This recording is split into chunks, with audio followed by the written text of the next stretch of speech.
Assalamualaikum warahmatullahi wabarakatuh.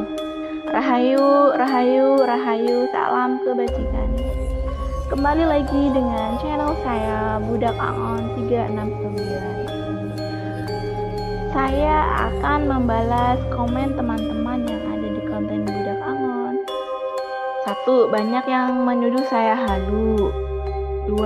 Ada yang bilang jika Satria Piningit itu diakui bukan mengakui. 3. Saya katanya kerasukan iblis dan dajjal.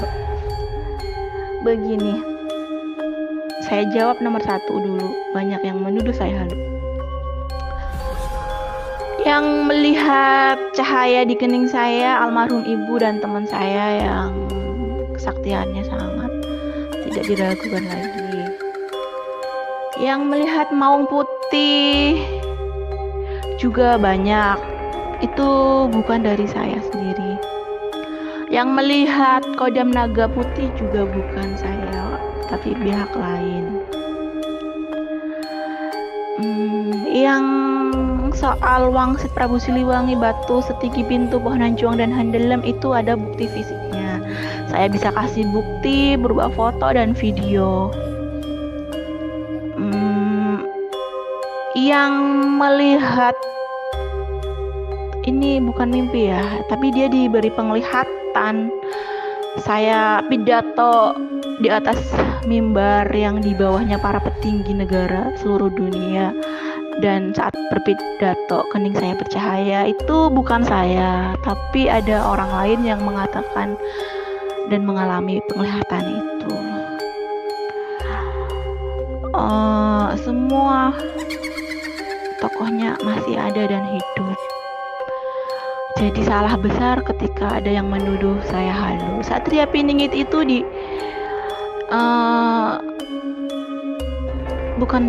jadi saya itu tidak memiliki kemampuan gaib sedikit pun, tapi orang-orang terdekat saya yang memiliki kemampuan itu semua. Dan ciri-ciri yang di Wangsit Prabu Siliwangi itu sudah diatur dengan sedemikian rupa. Kalau kita amati pintu setinggi batu dan pohon hanjuang handelem itu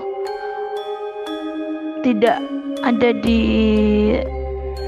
rumah aslinya. Rumah aslinya itu di Lebak Cawene, sebuah lembah.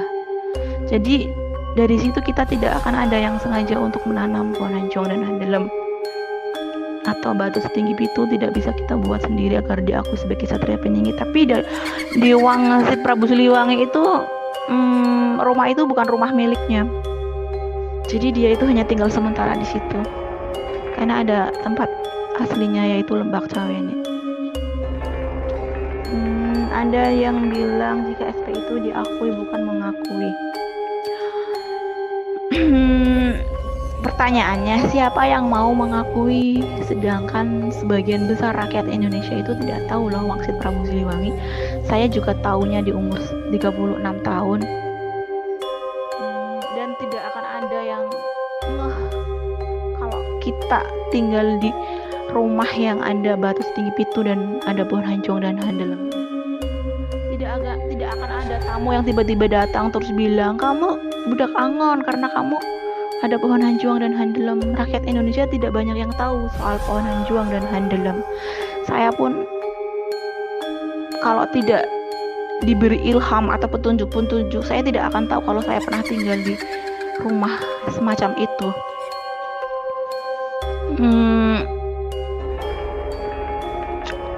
Terus logikanya kita itu hidup di lingkungan orang-orang yang takut sekali mengakui kelebihan orang lain. Tidak jauh-jauh di konten saya pun kan begitu. Banyak yang tidak terima dengan pengakuan saya. Sebenarnya kalian bisa saja yang merasa SP itu tidak usah marah-marah atau murka-murka atau ngancam-ngancam. Kalian juga kalau memiliki ciri-ciri yang sama, kalian bisa bikin konten sendiri, bikin channel sendiri dan mengakui kalau kalian memiliki ciri-ciri. Kalau mengakui kan tidak masalah. Kalau memang nyata kan tidak masalah. Kalau memang kita terbukti SP atau tidak bukan masalah, yang penting kan ciri-cirinya ada dan memang kita memilikinya. Kalaupun itu salah, kalaupun kita bukan Satria Piningit yang asli, lo tahu bukan salah kita. Kenapa kita memiliki ciri-ciri seperti itu? Kan begitu. Yang penting kan tidak merugikan orang lain. Yang penting kan tidak berbohong. 3, katanya saya kerasukan iblis atau dajjal. Begini, saya memiliki teman gaib. Kenapa teman gaib? Karena kisah dia di dunia gaib dengan kisah saya di dunia nyata itu hampir sama. Apa yang dia alami di sana saya pun alami di sini. Jika saya Satria Piningit beneran, jika saya Satria Piningit beneran, saya kan berarti pewaris para leluhur. Dia di sana memang bukan jika lagi, dia memang sudah tahu kalau dia pewaris tetua di kerajaan gaib sana. Dan bahkan dia sudah dipanggil Sang Kinasih. Bahkan dia sudah sering dipanggil Ratu Adil di dunia gaib sana. Pantas jika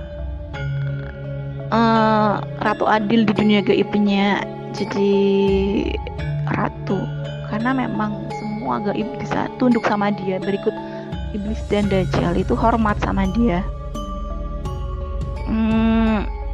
Dia memiliki cincin Nabi Sulaiman. Bagaimana mungkin bisa dikendalikan iblis, sedangkan yang memiliki cincin Nabi Sulaiman itu konon katanya bisa mengendalikan iblis.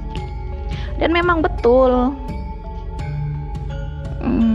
Bukan hanya iblis, para penghuni neraka pun jadi pasukannya yang siap membantu kapanpun dia membutuhkan. Sayangnya dia bukan jenis orang yang suka menerima bantuan makhluk lain. Selagi dia masih bisa melakukannya sendiri, dia tidak akan meminta bantuan makhluk lain.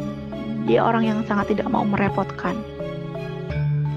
Bahkan semua mustika yang datang kepadanya pun tidak pernah dia gunakan.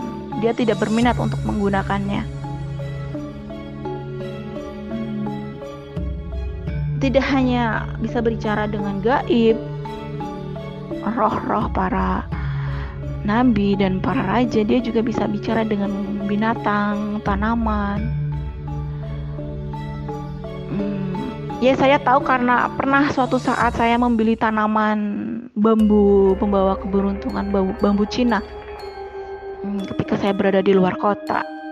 Dan saya tidak sengaja meninggalkan pohon itu karena menurut saya repot kalau harus membawa pulang ke kampung saya. Saya berniat untuk memberikan pohon itu kepada teman saya. Tapi teman saya telepon mengatakan, apa yang kamu tinggalkan saat kamu pergi meninggalkan kota? Aku bilang saya tidak meninggalkan apa-apa, tapi ada yang kamu tinggalkan dan dia sedang menangis sekarang.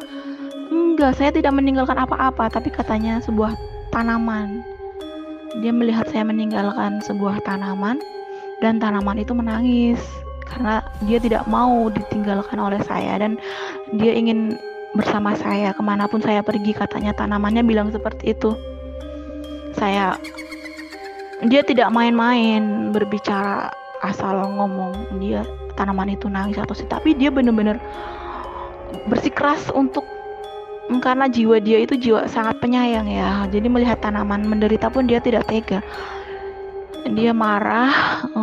Dia bilang kalau kamu tidak mengambil pohon itu biar saya yang mengambil, sedangkan posisinya lebih jauh dari posisi saya dengan tanaman itu.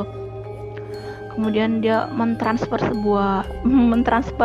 sejumlah uang dan menyuruh saya untuk mengambil pohon itu dengan segera. Akhirnya saya menyuruh travel untuk mengambil pohon itu. Gila, saya membeli pohon itu hanya seharga 30.000 dan saya membayar travel itu seharga 200.000.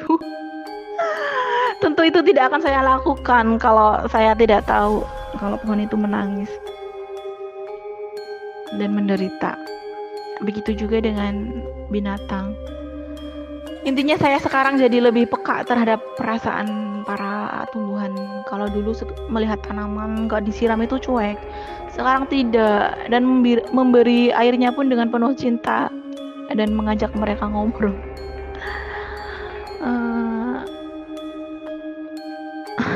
Sekian penjelasan dari saya. Terima kasih.